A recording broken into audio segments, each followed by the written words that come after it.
Assalamualaikum warahmatullahi wabarakatuh. Salam sejahtera bagi kita semua. Saya Dewi Larasati dari Prodi PGSD Angkatan 2021 Universitas Nahdlatul Ulama dengan NIM 21862060. Baik, di sini saya akan mengerjakan tugas atau melakukan presentasi dari mata kuliah metode penelitian dengan dosen pengampu Bapak Iskandar SPD MPD. Baik, di sini langsung saja. Di sini saya mengambil judul tentang analisis hasil belajar bahasa Indonesia membaca nyaring dan membaca di dalam hati kelas 3 SD Bintang 9 Banten Mataram Lampung Tengah. Dan untuk selanjutnya latar belakang masalah. Latar belakang masalah yaitu beberapa materi pembelajaran di sekolah mengalami pengembangan yang sangat pesat, terutama dalam materi pembelajaran bahasa Indonesia yang memiliki peran penting dalam dunia belajar mengajar karena membaca adalah jendela dunia. Nah, dari sini muncullah pemikiran bagaimana jika seorang siswa itu tidak memahami materi ketika disuruh membaca nyaring ataupun membaca di dalam hati. Untuk selanjutnya rumusan masalah. Di sini rumusan masalah itu terdapat 3 rumusan masalah. Rumusan masalah yang pertama itu kenapa banyak siswa yang masih kesulitan memahami materi ketika disuruh memahami materi dengan cara membaca nyaring dan membaca di dalam hati. Yang kedua, rumusan masalah apakah dengan analisis dapat membantu guru dalam mengembangkan materi pembelajaran bahasa Indonesia di dalam kelas. Untuk rumusan masalah yang nomor 3, bagaimana setelah dilakukan analisis siswa yang kurang memahami materi ketika disuruh membaca nyaring dan membaca di dalamnya, adakah perubahan yang terjadi? Dan untuk tujuan masalah, dengan adanya masalah ini seperti membaca nyaring dan membaca di dalam hati dapat dijadikan sebagai analisis seorang guru untuk mengetahui sampai di mana kemampuan siswanya dalam menerima setiap materi yang disampaikan melalui metode pembelajaran dan dapat memotivasi guru untuk memahami sampai di mana kefokusan seorang siswanya dalam memahami materi pembelajaran yang disampaikan gurunya.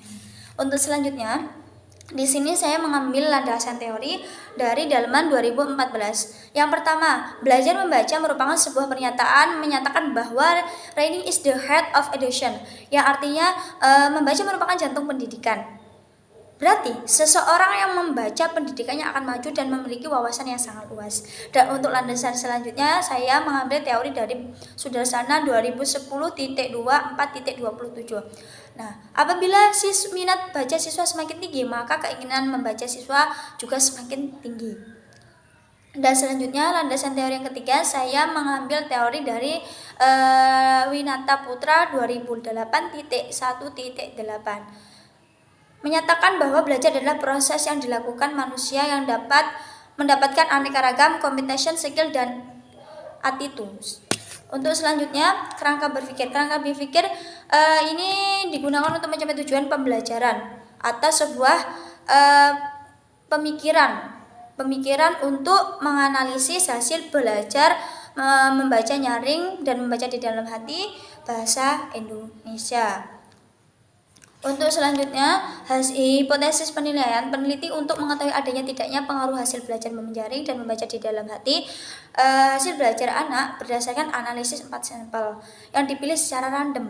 Yang pertama di sini saya mengambil 2 siswa membaca nyaring dan 2 siswa yang membaca di dalam hati dari kelas 3 SD dan kelas 4 SD. Dan dari beberapa kelas dari kelas 3 ini tadi dan kelas 4 ini tadi saya mengambil 2 siswa laki-laki dan 2 siswa perempuan.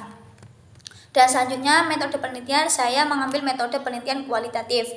Dan selanjutnya jenis metode penelitiannya deskriptif. Nah, tempat penelitiannya itu dilakukan di lingkungan sekolah SD Bintang 9 Bandar Mataram Lampung Tengah. Waktu penelitiannya dimulai dari penelitian ini dilakukan. Nah, untuk penelitian dimulai dari mencoba siswa yang membaca. Kita mengambil siswa yang membaca nyaring dan membaca di dalam hati tadi. Nah, setelah kita lakukan analisis penelitian, kita dapat lihat satu dapat menyerap materi yang dibaca. Untuk siswa yang kedua kurang menyerap materi yang dibaca. Untuk siswa yang membaca yang di dalam hati, satu siswa dapat menyerap materi yang dibaca, yang kedua siswa tidak dapat menyerap materi yang dibaca.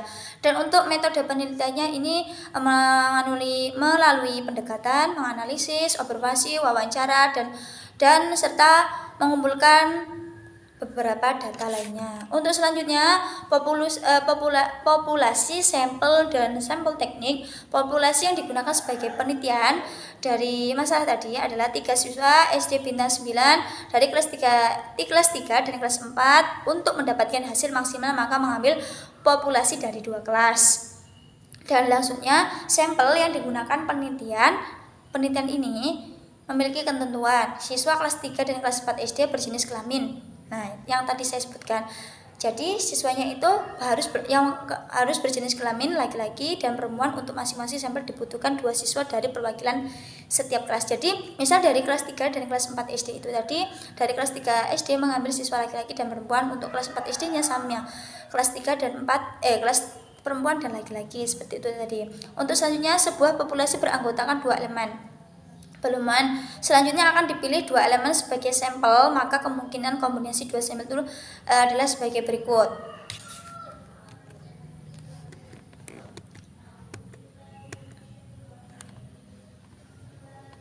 Nah, untuk selanjutnya dengan metode lotre, setiap anggota populasi diberikan nomor, kemudian setelah itu dipilih secara acak. Jadi setelah dilakukan yang namanya pemilihan populasi di sampel, kita melakukan yang namanya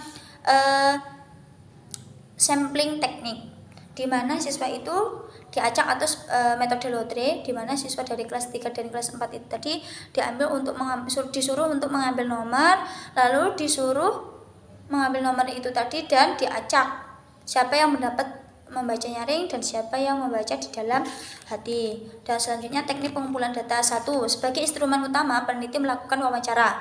Jadi sebelum melakukan penelitian, kita sebagai peneliti itu wawancara terlebih dahulu kepada responden dan mengamati sejumlah fenomena kefokusan penelitian yang tampak dan terjadi di lapangan sebagaimana mestinya.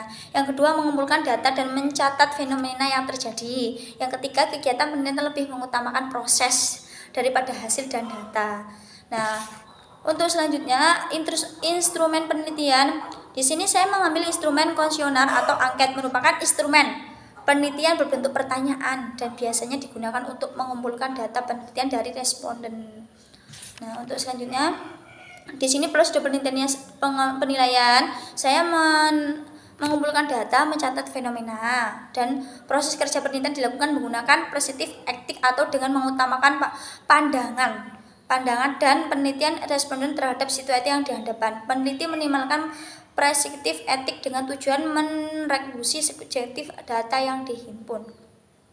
Nah, selanjutnya verifikasi data dan fenomena dilakukan dengan cara mencari kasus yang berbeda atau bertentangan. Untuk selanjutnya, kegiatan penelitian lebih mengutamakan proses daripada hasil yang saya sebutkan tadi.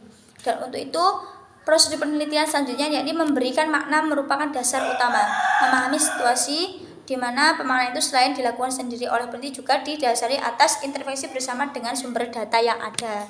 Dan untuk selanjutnya, uji validitas, rehabilitas, dan keterbatasan tes. Dalam pengujian ini, peneliti menggunakan validitas isi dengan cara menguji dan berdiskusi dengan 2 pembimbing untuk menentukan apakah instrumen yang digunakan sesuai dengan anak usia 9-10 tahun atau tidak.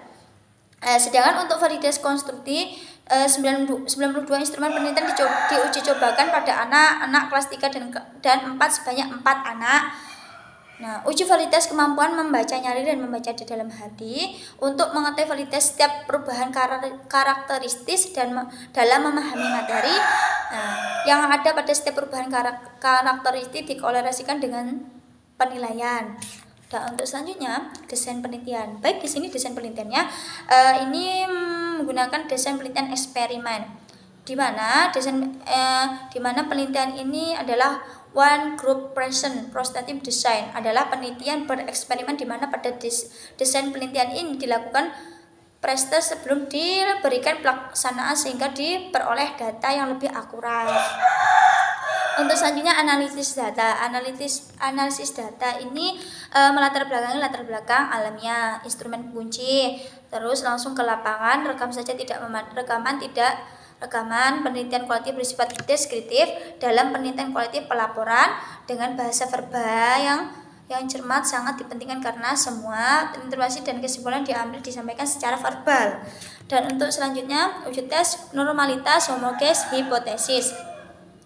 Nah, setelah dilakukan uji tes homogenetis hipotesis, peningkatan 10% jumlah pelajar yang memiliki kemampuan dasar membaca meningkatkan pertumbuhan ekonomi tahunan negara sebesar 0,3%. Studi ini juga menemukan bahwa 10% peningkatan jumlah pelajar dengan kemampuan membaca lebih lanjut berhubungan dengan pertumbuhan ekonomi tahunan negara yang lebih tinggi 1,3%. Dan data yang dilakukan penguji dikatakan homogen terhadap nilai signifikasinya. Terus nilai signifikasinya buka kurung P kurang lebih 0,005 menunjukkan kelompok data berhasil dari populasi yang memiliki variasi yang sama atau homogen. Nilai signifikasi P kurang lebih 0,05 menunjukkan masing-masing kelompok data berasal dari populasi dengan varian yang berbeda atau tidak homogen.